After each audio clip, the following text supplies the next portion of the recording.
ये तो आप जानते ही हैं कि बिग बॉस के साथ शेखर सुमन का नाता जुड़ चुका है और शेखर सुमन का हमारे साथ पुराना नाता है। जी हाँ, पोल खोल के जरिए वो हमारे साथ सालों से जुड़े हुए हैं। तो चलिए आज आपको बताते हैं कि बिग बॉस में जाने का आखिर क्या कारण था, शेखर सुमन वहाँ क्यों पहुँचे और उन्हें कैसा लग रहा है, क्या सोचते हैं वो प्रतियोगियों के बारे में, सब कुछ।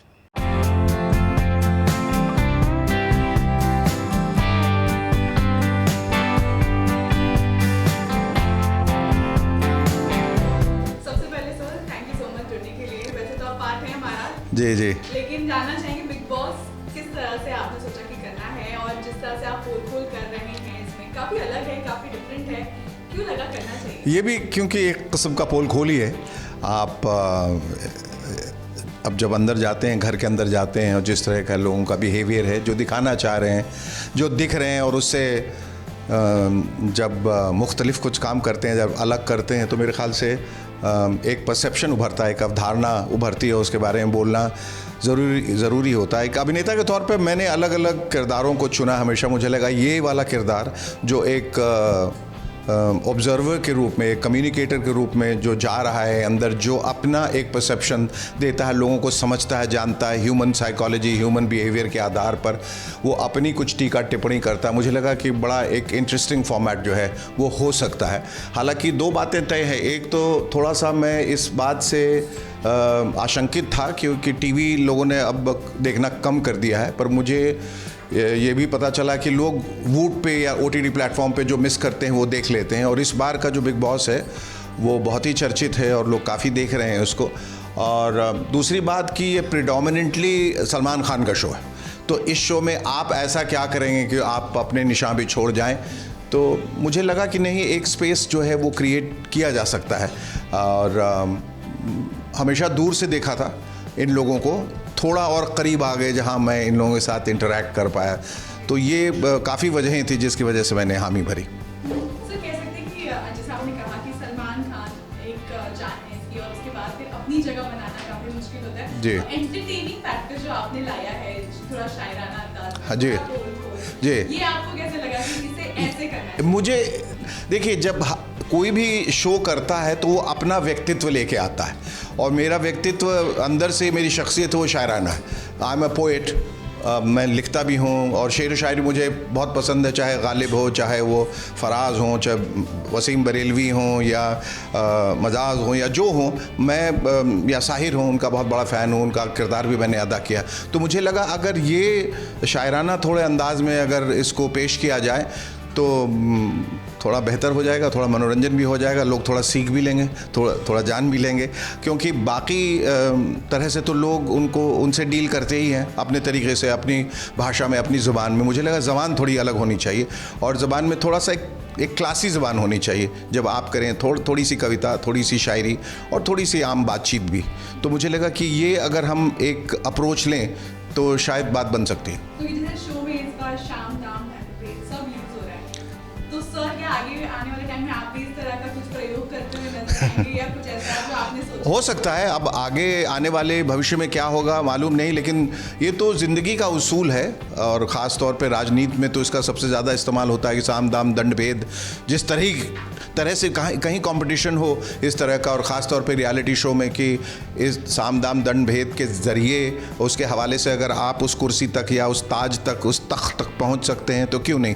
और मुझे लगता है कि अगर ज़रूरत पड़ी तो उसका भी इस्तेमाल किया जाएगा। कहीं ना कहीं जब भी बिग बॉस की बात होती है, कंट्रोवर्सी जुड़ी होती है, बहुत सारी चीज़ें जुड़ी होती है, वहीं कहा ये भी जाता है कि जब भी कंटेस्टेंट्स की बात होती है तो उनको एक हाइप या बूस्ट मिलता है इस शो से। आप इसे किस तरह से देखते हैं? भाई, बदनाम होंगे तो क्या नाम ना होगा। तो वही है, लोग ये समझ के आते हैं कि अगर आइदर यू आर फेमस और इनफेमस, दोनों ही सूरतों में लोग आपको जानते हैं और फिर पहचानने लगते हैं और फिर आगे का सफ़र आपका अपना हो जाता है। तो बिग बॉस में चूंकि एक साथ 15, 16, 20 कंटेस्टेंट जो भी साथ में आते हैं, एक वक्त के बाद सबको एक कुर्सी चाहिए या वो ट्रॉफी चाहिए या वो ताज चाहिए, तो उसके लिए लड़ाइयाँ शुरू हो जाती हैं और वो बिल्कुल लाइमलाइट में आ जाते हैं। और लोग वैसे भी बाहर तमाशबीन होते हैं, उनको तमाशा देखने में बहुत मज़ा आता है, और जितना तमाशा अंदर होता है उतना ही ऑडियंस का, दर्शकों का मनोरंजन होता है। तो उस वजह से लोग यहाँ पर आते हैं। और ये है कि जैसा मैंने कहा कि लोग नकाब लगा के आते हैं और धीरे धीरे जो है आहिस्ता आहिस्ता ये नकाब उतरता चला जाता है और फिर फ़र्क करना मुश्किल हो जाता है कि कौन सा सही चेहरा और कौन सा नकाब है। तो यही इंटरेस्टिंग एक फैक्टर है इस शो का। ये आपको लगता है इस शो को करने के बाद ज़्यादा शोहरत मिलती है लोगों को, या फिर ऐसा? मैंने कहा ना कि शोहरत मिले न मिले, शायद बहुत लोगों को बदनामी भी मिलती है, बहुत लोगों पर लोगों का गुस्सा भी फूटता है, आक्रोश भी होता है, लेकिन आप जिस तरह से भी जाने जाएं, इस तरह से या उस तरह से आप जाने जाएंगे और शायद वही लोग चाहते हैं कि हमें शोहरत किसी तरीके से मिल जाए। वैसे सर अब तक आपने जितनी पोल की है उसमें कहीं ना कहीं अर्चना को सबसे ज़्यादा पसंद किया है, खास वजह आपको लगी? मुझे लगता है, देखिए वो कैरेक्टर जब भी आप कोई देखते हैं ज़िंदगी में तो एक अपने एक ख़ास अंदाज के लिए आप किसी को चुन लेते हैं और आपका ध्यान जो है उधर चला जाता है। तो गाए बगाए वो जो उनका चीखना चिल्लाना, वो अपने आप ने चीखने को उन्होंने एक ब्रांड बना दिया है। तो जब भी वो चीखती हैं टीआरपी कुछ 1-2 बढ़ जाती है। तो मुझे ऐसा लगा बहुत इंटरेस्टिंग कैरेक्टर, और मुझे लगा कि वो बहुत जेन्युइन है और वो मैनिपुलेशन थोड़ा कम है। उनको बस ये है कि जो मैं हूँ सो हूँ, और उसके लिए मुझे चीखना चिल्लाना पड़े, कुछ भी करना पड़े, बोलना पड़े, गंवार बनना पड़े, वो उसके लिए वो राज़ी हैं। इसलिए मुझे वो कैरेक्टर बहुत इंटरेस्टिंग लगा। अब्दू जो है वो देश की प्यार बने हुए हैं, कहीं ज़्यादा प्यार मिल रहा है लोगों से उन्हें, आपको उनका गेम कैसा लगा है? अब्दू जो है वो छोटा बच्चा है और नहीं भी है, वो एक वयस्क भी है जो एक बच्चे के अंदर छुपा हुआ है, लेकिन उस वयस्क में एक बचपना है, और बचपने को लोग और बच्चे को लोग जो है हिंदुस्तान में ख़ास तौर पर, वैसे तो पूरे विश्व में प्यार करते हैं, इसलिए वो उसको वो प्यार मिल रहा है क्योंकि उसकी एक सादगी है और वो एक पानी की तरह, हर किसी चीज़ से वो जाके मिल के फिर वही रूप जो है वो इख्तियार कर ले रहा है।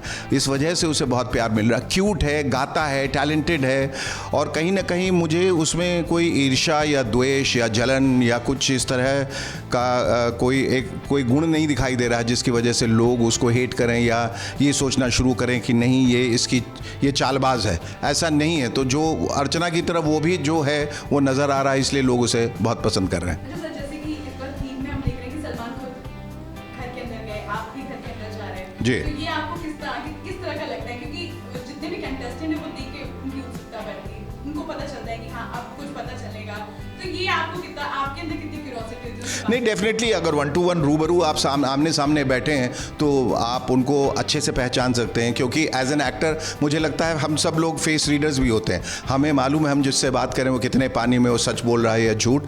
हालांकि ये भी सच है कि कभी कभी नकाब के उस पार देखना मुश्किल हो जाता है, लेकिन मैंने तो उनको, मैं घर में जाने के बजाय उनको अपने घर में बुलाया और 4-5 लोगों से बात की और आगे भी लोगों से बात करूंगा, तो वो एक अलग दिशा मिलती है थोड़ी बातचीत को, एक थोड़ा सा एक अलग पहचान, एक ख़ास जिसको कहते हैं मुलाकात हो जाती है। तो मैं आगे भी चाहूँगा कि घर के अंदर जाऊँ या इन लोगों को अंदर बुलाऊँ या इनसे मिलता रहूँ, ताकि आगे कुछ भी इन लोगों के बारे में बोलना हो, समझना हो, कहना हो तो मैं कर पाऊँ। तो आप कितना ज़्यादा अपने आप को प्रिपेयर करके जाते हैं, क्योंकि सवाल जो होते हैं तो उसके जवाब भी आपको तैयार रखते हैं? मैं प्रिपेयर करके नहीं जाता। मेरे ख्याल से आप जब कनेक्टेड हो जाते हैं ना लोगों से और आपको उनका बिहेवियर का पता है, मुझे इनपुट्स मिल जाते हैं चैनल की तरफ से, क्योंकि मैं हर एपिसोड देखना मुमकिन नहीं है, लेकिन मैं कोशिश कर रहा हूँ इस बार ख़ास तौर पे कि मैं हर एपिसोड देखूँ ताकि जान सकूँ कि अंदर क्या हो रहा है। और वो स्वतः जो है स्वाभाविक तौर पे ही वो सवाल उठ जाते हैं मन में, और जब सवाल चूँकि मेरे ही मन में उठते हैं उसका जवाब भी मुझे मालूम होता है, और मैं कुछ जवाब जो है मैं चाहता हूँ कि उधर से भी आए ताकि मैं जान सकूँ कि उनके मन में क्या चल रहा है। कभी ऐसा नहीं फील हुआ आपको कि हाँ कुछ लोग मुझसे ज़्यादा जानना चाह रहे हैं? नहीं, ऐसा कुछ नहीं। अभी मुझे ऐसा लगता है कि वो अपनी ही प्रॉब्लम्स में इतने फंसे हुए हैं अभी कि वो बाहरी दुनिया से या बाहरी चीज़ों से बिल्कुल कट जाते हैं।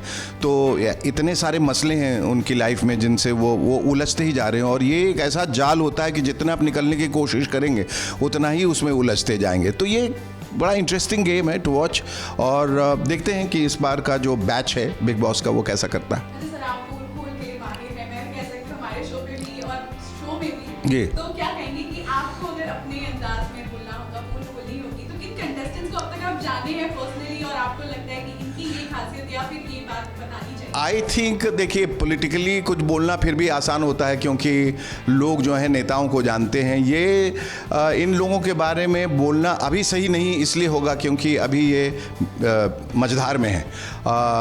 मैं पोल खोलूँगा आखिर में, अभी खोल दूंगा तो वो वाकई कलई खुल जाएगी और फिर वो सही नहीं होगा इनके लिए। मैं अपने मन में देख रहा हूँ कौन क्या गेम खेल रहा है और कैसे खेल रहा है। राम गुजर, प्रियंका अमृत दोनों साथ में हैं, साझेदारी दिखाई देती है, लेकिन आपके हिसाब से क्या है?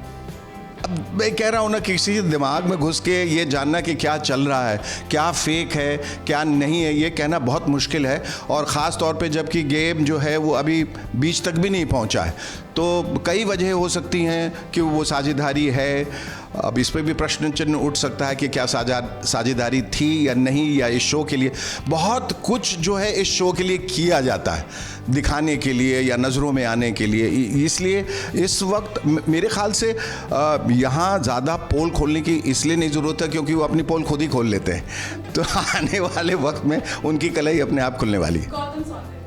गौतम सौंदर्य हाँ, नाना करते प्यार तुम्ही से कर बैठे वाली बात है कि शुरुआत हुई थी कि हम आपके हैं कौन और प्यार हुआ चोरी चोरी चुपके चुपके, लेकिन धीरे धीरे उनको ऐसा लगा कि अब कालीन के नीचे से ये जो बात दबी हुई है बाहर निकाल के दुनिया को बताना ये बहुत ज़रूरी है क्योंकि वो झूठे साबित हो रहे थे। लोग कह रहे थे कि ये फेक है, ये शो के लिए कर रहे हैं। ख़ास तौर पे सौंदर्या को बहुत मैनिपुलेटिव बता रहे थे क्योंकि वो बहुत जो है अपने तरफ से डोर खींच रही है, लेकिन इसलिए उस प्रेशर में आके उनका ये कहना बहुत ज़रूरी हो गया कि हाँ हम जोड़ी हैं। हालांकि इसमें मेरे तरफ से भी एक प्रश्न चिन्ह है। मुझे ऐसा लगता है कभी कभी दबाव में आकर एक चीज़ साबित करने के लिए लोग ऐसा कर बैठते हैं।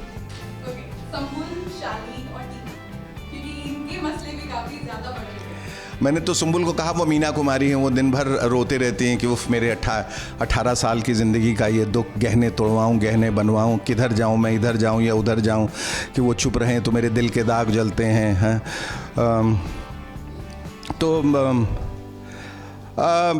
सुंबुल धीरे धीरे अंदर ही अंदर जल रही है उसके मन में। वो एक्चुअली एक ऐसी जगह आई है जहां उसने उम्मीद नहीं की थी कि इस तरह की चीज़ें होंगी और इस तरह का समीकरण बनेगा।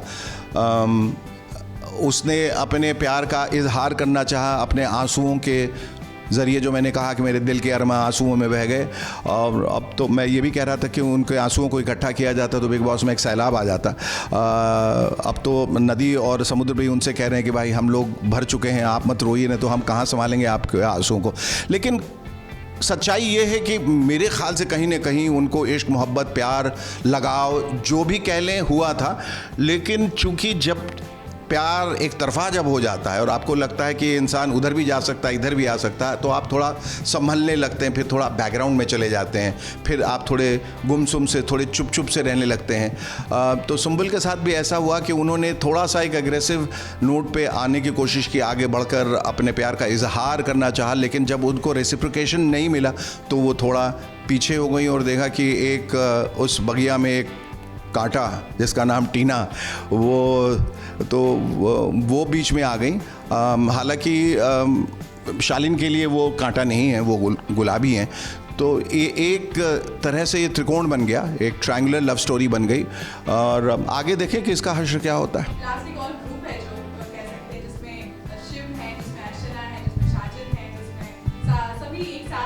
मुझसे ज़्यादा तो लगता है आप देखती हैं भाई, बहुत नज़दीकी से देख रही हैं आप इसको। अच्छा जी, इन सारे लोगों को आप किस तरह देखते हैं, जहाँ पे अब्दू और निमृत का भी दिखाई देता है छोटा मोटा प्यार भरा? वो तो ऐसे ही है, मतलब वो प्यार दूसरे किस्म का है। वो प्यार ये है कि वो बच्चे हैं अभी और छोटे ही हैं। हालांकि उम्र के हिसाब से जाइए तो निमृत से उतने छोटे शायद नहीं होंगे, लेकिन उनका प्यार जो है वो उस किस्म का प्यार है जैसे हम लोग क्लासरूम में रहते थे, हर एक दूसरे से जो प्यार होता था उस किस्म का प्यार है। अब शिव जो है वो तो ऑलरेडी बिग बॉस के विनर रह चुके हैं, तो उनको सारे पैंतरे मालूम है और वो उस अखाड़े में उतरे हैं जहाँ के वो पहलवान रह चुके हैं पहले। तो ये इंटरेस्टिंग होगा कि अभी कौन कौन क्या क्या खेल खेलता है, कौन कौन से ग्रुप बनाता है। मैं तो उनको कह रहा था कि जब तक मैं इन रिश्तों को समझ पाता हूँ तब तक वो रिश्ते बदल जाते हैं। तो इनको पहचान पाना बहुत मुश्किल है। रातों रात जब आप सो रहे होते हैं ये जाग के प्लान कर रहे होते हैं, और जब तक आप उठते हैं तो देखते हैं कि समीकरण और जो है इक्वेशंस पूरे बदल गए हैं। व्यूअर्स से क्या कहेंगे, क्योंकि काफी आपका जो ये जो स्लॉट क्रिएट किया गया है पोल का, वो काफी पसंद कर रहे हैं, क्योंकि ये पहली बार ऐसा हो रहा है कि जी देख रहे हैं कि क्या कहेंगे आप? नहीं, अच्छा, व्यूअर्स को यही कहना है कि एंजॉय कीजिए। हम तो वो कर रहे हैं जो कॉलेज टाइम पे रैगिंग पे किया करते थे और मजाक मजाक में सच बात भी बोल दिया करते थे, और इस तरह से कि कहीं किसी का तिरस्कार नहीं हो, किसी का अपमान ना हो, किसी का दिल ना दुखे, और फिर भी आप वो बात कह दें जो आपको कहना है, और उस बात से अगर जो होशियार हैं, जो समझदार हैं, वो सीख ले, क्योंकि उसमें काफ़ी हिंट्स होते हैं कि किसको किस दिशा जाना है, क्या कौन कर रहा है, जो गलत है वो सही है। तो व्यूअर्स को मैं कहूँगा कि मैं जो कहता हूँ उसको भी बहुत ध्यान से सुने कि वो एक इशारा है, और इनको भी इशारों में आप कुछ अगर बता सके अपने तरीके से तो बताते रहें। हालांकि आपकी बात घर तक नहीं पहुंचेगी, लेकिन आप मुझे बता दें तो मेरे ज़रिए मैं आप लोगों की बात उन तक पहुंचा दूंगा। Thank you.